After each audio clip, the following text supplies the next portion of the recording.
नमस्कार दोस्तों, स्वागत है आपका हमारे YouTube चैनल पर। और आज हम आपको बताएंगे कि फ्रांसीसियों की असफलता के कारण क्या क्या थे। यानी जब भारत में फ्रांसीसी और ब्रिटिश दोनों जब भारत में आए थे तो इनका जो व्यापार के मामले में आपस में इनकी जो भी शत्रुता थी, उसमें जो फ्रांसीसी थे उनकी असफलता के कौन कौन से कारण हैं। तो पहले हम आपको इसके बारे में बताते हैं कि फ्रांसीसियों की असफलता जो हुई वो हुई क्यों।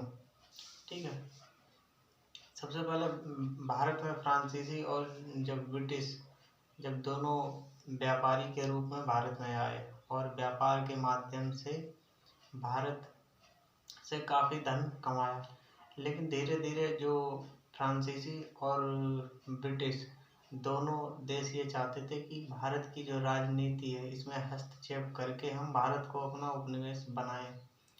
ठीक है, तो इन दोनों देशों ने अपने अपने उद्देश्यों की पूर्ति के लिए भारत की राजनीति में हस्तक्षेप शुरू किया। तो जो ब्रिटिश थे, ब्रिटिश जो कंपनी थी उसने फ्रांसीसियों से युद्ध किया। तो फ्रांसीसी जो थे शुरुआत में उन्होंने काफ़ी विजय हासिल की, लेकिन जब क्लाइव आया, यानी जो Clive British east India company की तरफ से जब रॉबर्ट क्लाइव आया, तो उसी समय से जो फ्रांसीसियों की जो शक्ति थी वो कम होती चली गई और इनका जो फ्रांसीसी गवर्नर डुप्ले था वो भी कुछ नहीं कर सका। तो इनकी असफलता के कौन कौन से कारण हैं उनके बारे में हम चर्चा करेंगे और आपको बताएंगे। ठीक है, तो सबसे पहले फ्रांसीसियों का यूरोप में उलझना। अब इंग्लैंड और फ्रांस जो दोनों देश हैं वो यूरोप में हैं। अब फ्रांस और इंग्लैंड दोनों अमेरिका को अपना उपनिवेश बनाना चाहते थे। अमेरिका जो था वो पहले ही ईस्ट इंडिया कंपनी का उपनिवेश बन चुका था, तो फ्रांस ने भी वहाँ अपना अधिकार करना चाहा। तो जो फ्रांसीसी थे और इंग्लैंड दोनों अमेरिका में भी आमने सामने दिखाई दिए। ठीक है, और जो फ्रांस यूरोप में था, यूरोप में भी फ्रांस की जो राजनीतिक गतिविधियां थी वो प्राकृतिक जो इनकी सीमाएं थी उन्होंने वहाँ पर भी हस्तक्षेप किया, क्योंकि वहाँ भी विस्तारवादी नीति फ्रांसीसियों ने अपनाई। ये वहाँ भी इनके जो भी पड़ोसी देश थे उन पर इन्होंने अपनी विस्तारवादी जो नीतियाँ थी इन पर लागू की। तो इसी वजह से जो ब्रिटेन और फ्रांसीसी जो हैं वो यूरोप में भी आमने सामने आए और फिर अमेरिका में भी, और फिर वही जो गतिविधियाँ थी वो सीधे सीधे यहाँ भारत में भी आमने सामने आए, तो यहाँ भी टकराव की स्थिति उत्पन्न हुई। तो जब ये टकराव की स्थिति उत्पन्न हुई जब इन दोनों में, तो जो फ्रांसीसी जो हैं उनकी शक्ति यहाँ पर कमज़ोर पड़ गई ब्रिटेन की, क्योंकि जो ब्रिटिश जो शक्ति थी वो काफ़ी उसका विस्तार उस समय तक हो चुका था भारत में, और उस समय ब्रिटेन ने भारत में कई जगह अपना व्यापार फैला रखा था। तो जब युद्ध होते थे, यानी जो कर्नाटक युद्ध है वो फ्रांसीसियों और ब्रिटेन के ही मध्य हुए थे। अब ब्रिटेन और फ्रांसीसी जो हैं उन्होंने जब कर्नाटक युद्ध शुरू हुए तो जो फ्रांसीसी थे उनका भारत में सीमित क्षेत्र था व्यापार का, लेकिन जो ब्रिटेन थे उनका काफ़ी उस समय तक इनकी शक्ति जो थी उसमें वृद्धि हो चुकी थी। तो इस वजह से फ्रांसीसी जो थे युद्ध के दौरान उनका व्यापार रुक जाता था, और जो इंग्लैंड था उनका व्यापार भी होता रहता था और युद्ध भी उनका चालू रहता था। तो इस वजह से जो फ्रांसीसी थे उनकी आर्थिक स्थिति कमज़ोर होती चली गई, क्योंकि उनका व्यापार जो था वो बाधित होता था और उनके पास जितनी भी शक्ति थी वो सब व्यापार के माध्यम से ही प्राप्त होती थी।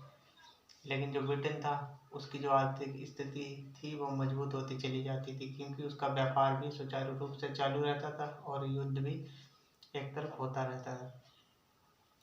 दूसरा कारण ये है कि जो अमेरिका भी ब्रिटेन का उपनिवेश उस समय था, तो वहाँ से भी इसे आर्थिक मदद मिलती रहती थी। तो यही इनके कारण थे, पहले अमेरिका में और यूरोप और बाद में ये भारत में आमने सामने आए, जिससे यहाँ कर्नाटक युद्धों की स्थिति सामने आई। ठीक है, तो अब बात करते हैं दोनों देशों की प्रशासनिक भिन्नताएं। ठीक है, दोनों देशों की प्रशासनिक भिन्नताएं इसलिए अलग अलग हैं क्योंकि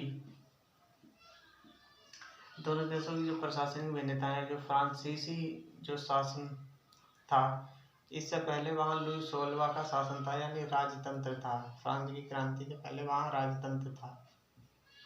जो लुई 16वां था वो काफ़ी अत्याचारी शासक था और उसके समय में जो फ्रांसीसी जो जनता थी वो काफ़ी परेशान हो गई थी और जो राजकोष था वो भी काफ़ी रिक्त हो गया था।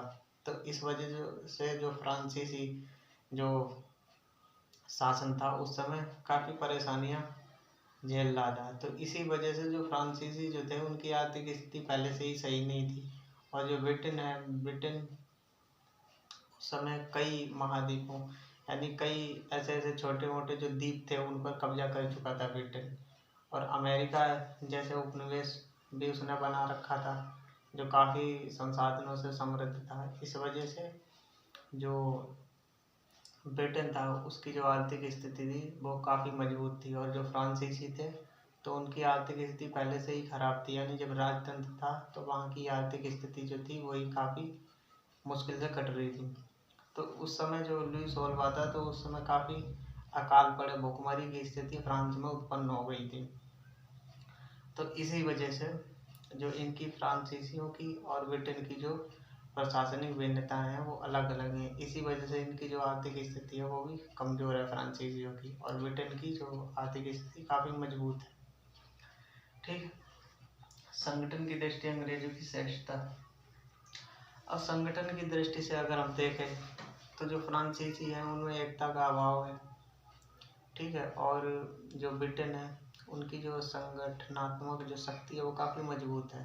तो इसी वजह से जो फ्रांसीसी हैं उनकी जो एक सफलता का यानी जो एक उनकी पराजय का जो कारण बना वो भी संगठनात्मक जो नहीं, उनका संगठनात्मक रवैया जो है वो काफ़ी सही नहीं था। तो इसी वजह से इनके जो आपसी झगड़े थे वो भी कहीं इनकी पराजय के एक कारण में से एक है। ठीक है, स्थानों की दृष्टि अंग्रेजों की श्रेष्ठता। अब स्थानों की दृष्टि से अब जो भारत में जब ब्रिटेन जो ईस्ट इंडिया कंपनी आई थी और फ्रांसीसी, तो ब्रिटेन जो था उसने जब फ्रांसीसियों ने अपनी यहाँ पर साम्राज्य अपना स्थापित करना शुरू किया, पांडिचेरी, करिकाल, माहेयनम जैसे कई ऐसे जो बंदरगाह इलाके थे उन पर इन्होंने कब्जा किया। लेकिन उससे पहले ब्रिटेन ने बंगाल, गुजरात, सूरत जैसे जो प्रमुख बंदरगाह थे जहाँ से बहुत ज़्यादा व्यापार होता था और जो समृद्ध जो राज्य थे वहाँ के बंदरगाहों पर इनका कब्जा था। तो एक बात ये भी है कि हम ये भी कह सकते हैं कि जो भौगोलिक रूप से जो ब्रिटेन के अंडर में काफ़ी बंदरगाह जो थे वो समृद्ध बंदरगाह थे, और जो फ्रांसीसी थे उनका उन बंदरगाहों पर कब्जा नहीं था जो काफ़ी भौगोलिक दिशा से महत्वपूर्ण हो। तो ये भी एक उनकी पराजय का कारण रहा है क्योंकि वो इसी वजह से उनकी जो सामरिक शक्ति थी फ्रांसीसियों की वो कमज़ोर थी, क्योंकि उनका जो व्यापार था वो कम जगह में फैला हुआ था।